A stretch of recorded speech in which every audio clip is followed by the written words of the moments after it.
Welcome to the Point.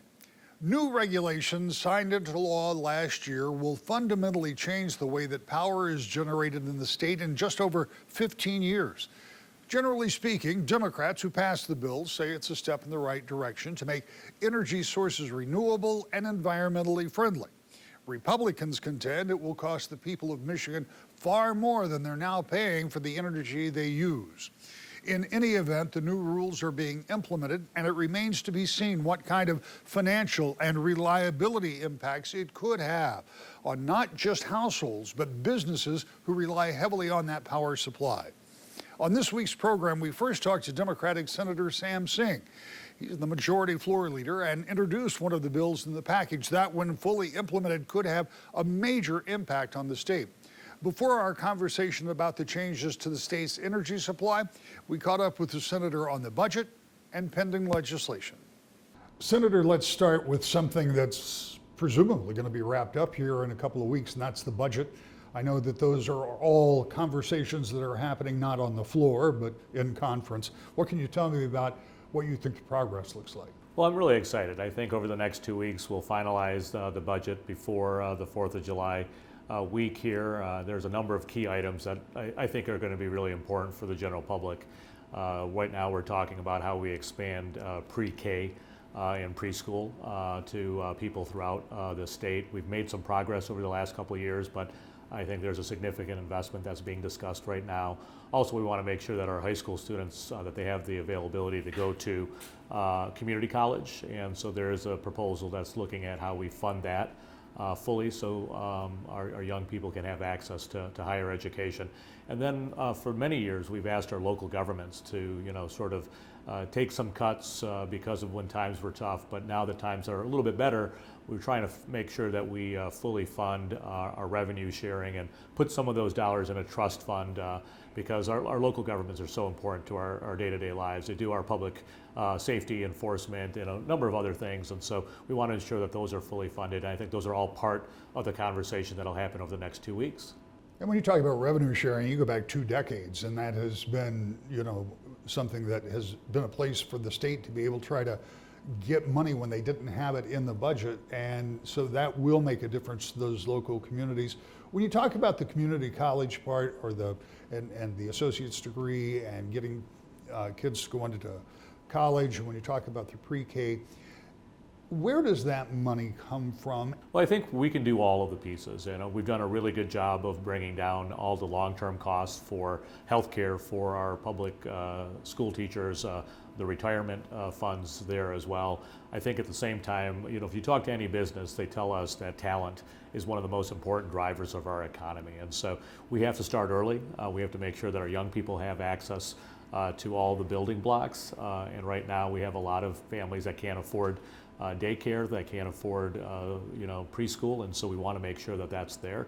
Because if you don't have those fundamentals, you're not going to be successful as you go through your K through 12 experience. And then again, we are all hearing from a number of employers that they need some level of future degree, whether it's an associate's degree or an apprenticeship, and so we need to have dollars to help those people as they're graduating high school be ready for a job. And some of it's not a 4-year degree like there was a focus on that maybe a decade ago, but we're trying to make sure that people have marketable skills so they can get a job and then they can be helping out building our economy. And are you convinced that that teacher pension fund is going to be adequate to take care of what's coming down the road? Yeah, absolutely. I think if you take a look at what we've been able to do over the last decade, we've made significant investments. I think what we're talking about here are prudent investments to continue that, but at the same time not hurt our young people who are looking for those job opportunities. And you talk to any business, they're looking for employees right now, and so we want to be able to meet that need. Shifting gears a little bit to something that may be a little more narrow in scope, but it caught my attention when a member on the other end of the Capitol was talking to me about this, and I'd never given it any thought. But you have put a bill together that may still be considered during this budget process that would, and I'll explain it and then you can correct me where I'm wrong, but would essentially help provide health care for women and men who serve in the National Guard or reserves that live in the state of Michigan. Tell me if that comes close to what it would do and why you thought that was important. Yeah, absolutely. I wasn't aware, but our National Guard and our reservists all have health care when they're called up for duty. But those periods of time where they're not called up for duty, they don't have health care. Now, about 80% of them have other jobs that they're in that provide some level of health care, but there's about 20 to 22% of them that don't. And so what we've been doing is we've been talking to the Department of Veteran Affairs and others, is that a lot of times those people aren't ready to go into when they get called up because they have a health issue that they're trying to now deal with now that they have health care. And they figure if you have that health care year round, they're going to get the appointments that they need, so when they are called up, they'll be ready for action, whether it's doing something to help because of a tornado came through or if we need to send them somewhere else in the country. And so this is, I think, a great opportunity. It's not a very significant cost. It's a little bit around $3 million, but we can make sure that every reservist and National Guard member that doesn't have health care when they're not on duty, they'll have access to it. And you may have a resolution to that by the end of the month. It's part of the negotiations here, and if it's not part of this year's budget, I think it'll be there in the next year. So I think there's been a lot of good conversations, and we'll see where this lands over the next few weeks. I want to start a conversation that's going to continue in our next segment with the CEO of Consumers Energy, but you were part of this big energy plan that was signed in late last year by the governor that says by 2040 that the state of Michigan should be operating on 100% renewables. Now, there have been a lot of conversations on this show about whether that's possible, whether it will happen, if it'll have to be extended. And the fact is, I don't think anybody knows for absolutely certain because we don't know exactly what that looks like. But from your standpoint, tell me about that energy plan, and then I want to get to your particular part. But first, about the plan in general. Yeah, so I think what we wanted to do was take a look at the governor's My Healthy Climate Plan. She put that together with a number of experts in her first term, and when we came in last year, we wanted to codify a number of those pieces. And as you mentioned, there is a goal to get towards 2040. Actually, it's clean energy. It's not just renewables, wind, solar, battery, but there's also nuclear and other clean energy resources that are contemplated in this plan. And so we hit some benchmarks throughout the next 15 years, but 2040 is the real goal. We also have a goal to expand energy efficiency. Right now, all utilities that are underneath the Public Service Commission are required to do 1% of their annual sales to go out to their customers and do things that would make their homes more energy efficient, their businesses energy efficient. And when you do that, when you change whether it's lighting or the appliances that you use, or you put in a good set of lights and other pieces that help your costs come down, you not only are using less energy, but then you're spending less money with your utility. We've actually asked them to double that as we move forward. And so to me, those are going to be some really key drivers. We get to our goals of making sure we have clean energy, but we're also asking our utilities to work with their customers to be able to do things to their homes and their businesses that will actually bring down costs.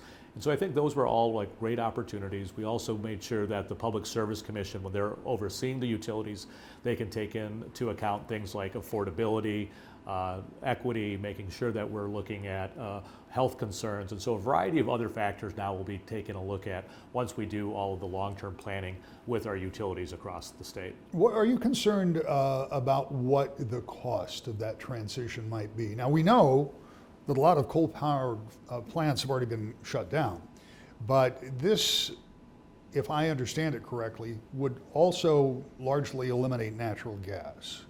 Well, I think there is some ability to keep some natural gas, but I think you're right. You'll see all coal out of the state by 2032. It's a very expensive thing to keep importing coal from out of the state here and then utilizing that. That's why I think you see most of these companies already voluntarily removing coal from their portfolio, because it's cheaper to do renewables right now than it is to keep coal going. I think the really interesting part is we have access to billions of dollars at the federal level.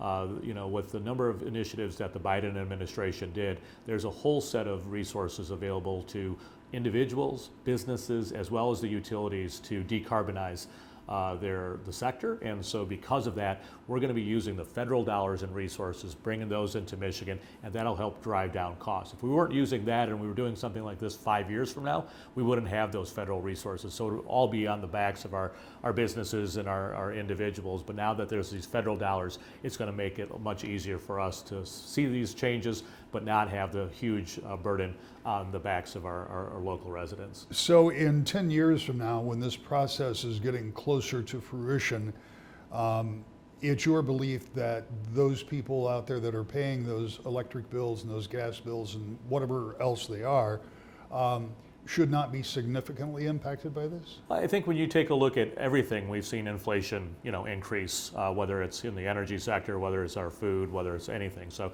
I think you'll see the natural inflation pieces. But I think what we're going to see is that if we continue down the path where we were using very expensive coal and other types of things, the increases would have been so much more significant.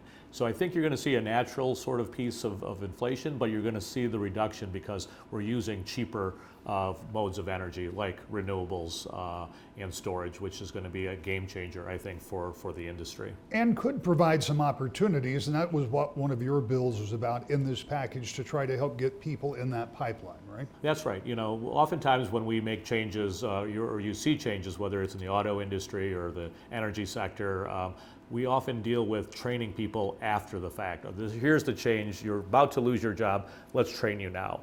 What we want to do is create an office that is thinking 3-4 years ahead, and then helping people get those different training opportunities using federal workforce redevelopment dollars and get those people trained so they're ready for the new jobs that are coming forward. So we're focusing that in the auto industry, we're focusing it in advanced manufacturing and energy. I would also imagine in the next year or two that they'll be looking at AI, because I think AI is going to change a lot of jobs that are out there, and so we could then use this office that's being created now in state government to think through that long-term planning so workers can have these new jobs and have the skills and be ready for them. Gary Kroshow is the president and CEO of CMS Energy and Consumers Energy Company. Consumers provides power for residential, business, and industrial customers in a large portion of the state. As we were just discussing, the way that power is produced is about to change and change dramatically. He talks about how his company is preparing for that change, but first, we discuss the challenges created by some of this spring's severe weather.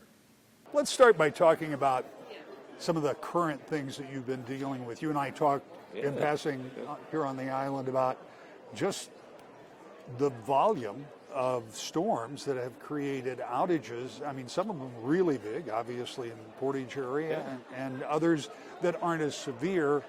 But anytime the power's out at your house, that's a pretty big deal. It is a big deal. And so, how has that been more than normal for you as you look back over the history?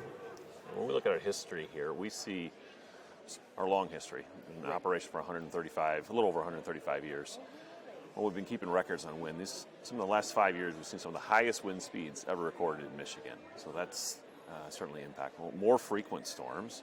And as I saw in Portage, we're just seeing more tornadoes too. And that was an EF2, 135-mile-an-hour winds. I mean, our electric grid was not designed for these types of issues. Now we're making investments to upgrade that, but it's certainly more activity than we've seen historically.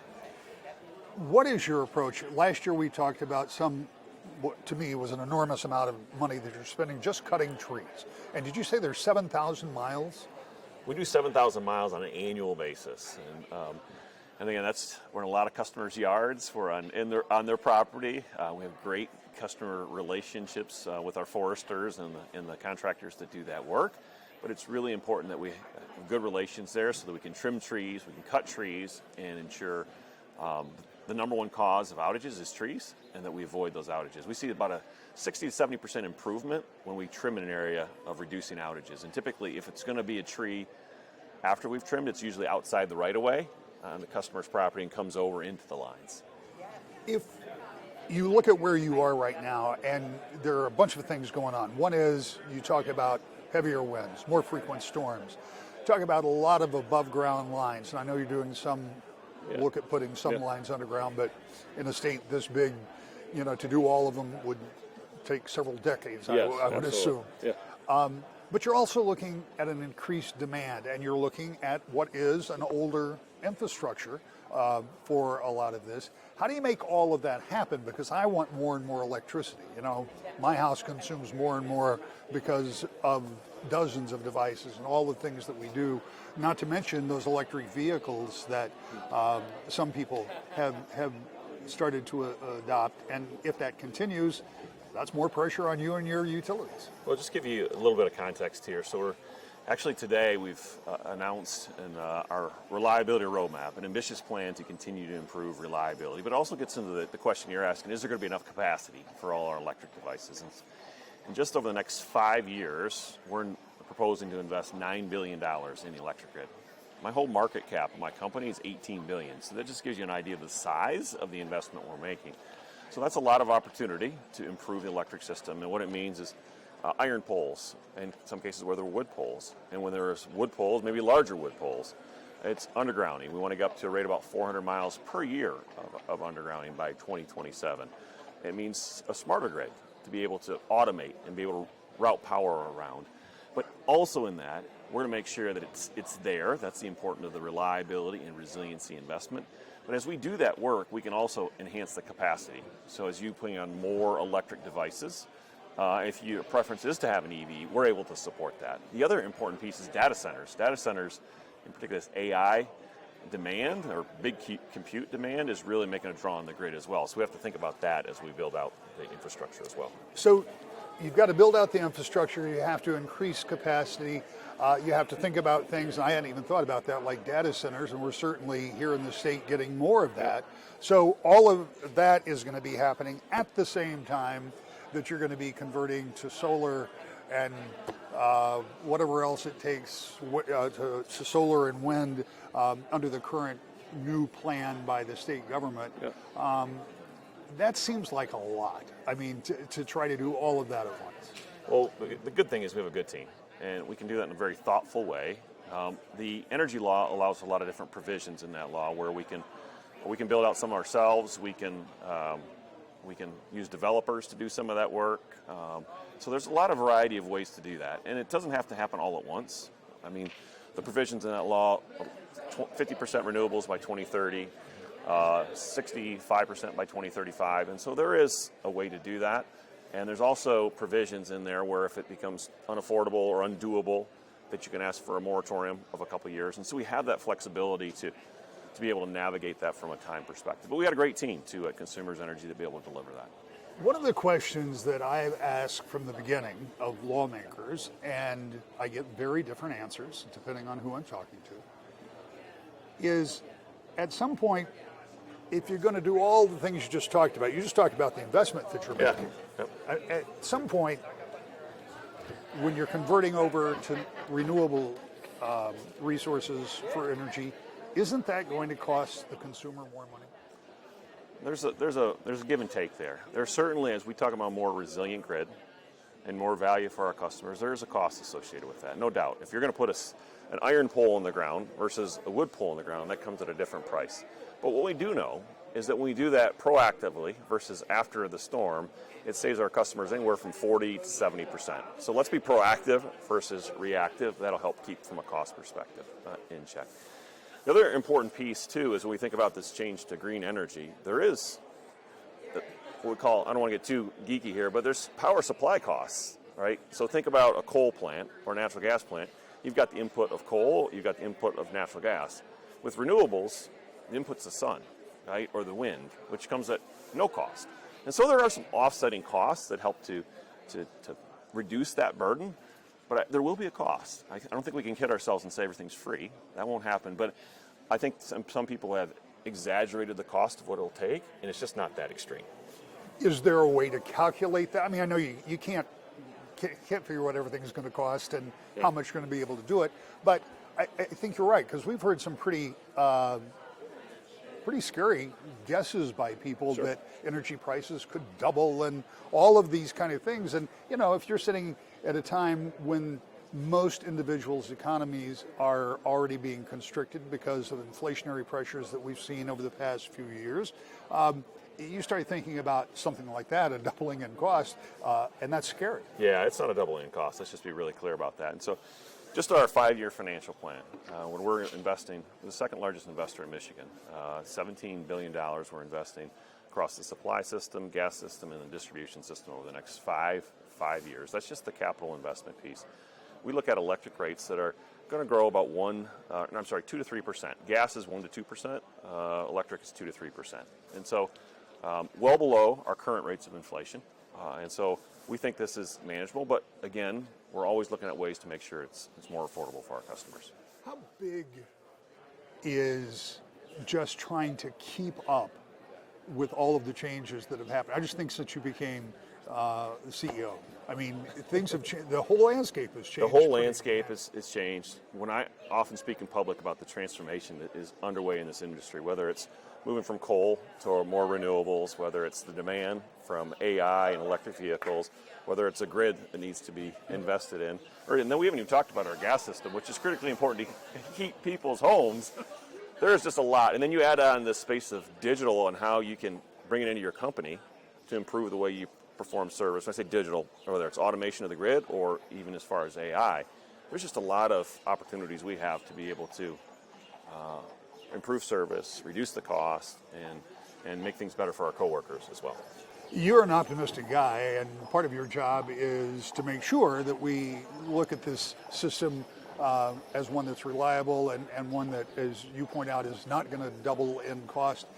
Are you convinced that when you think about the big changes, and I think one of the biggest is moving to green or renewable energy, are you convinced that that can be done in the time frame that the government has set up? I think by 2040 is supposed to be kind of. It's certainly an ambitious plan. We're going to put our effort into it, lean and put our shoulder into it to make that happen. It's one of the things we have to really figure out is in that 2030s decade on how do we ensure 100% clean energy as defined in that bill. The renewables piece is available and doable. It's a lot of work.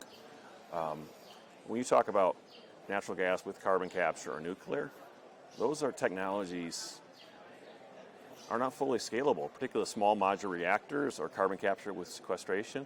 And so there's got to be a lot done in the scalability and commercial nature of those technologies before we're able to do that. So that's the decade that we've got to do a lot more research and hopefully cost improvement on. And it all starts now. It all starts now. We're underway.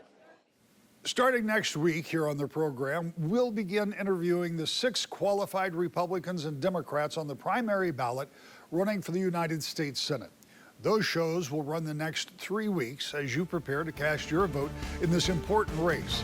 I hope you'll join us for that and every week. To the Point.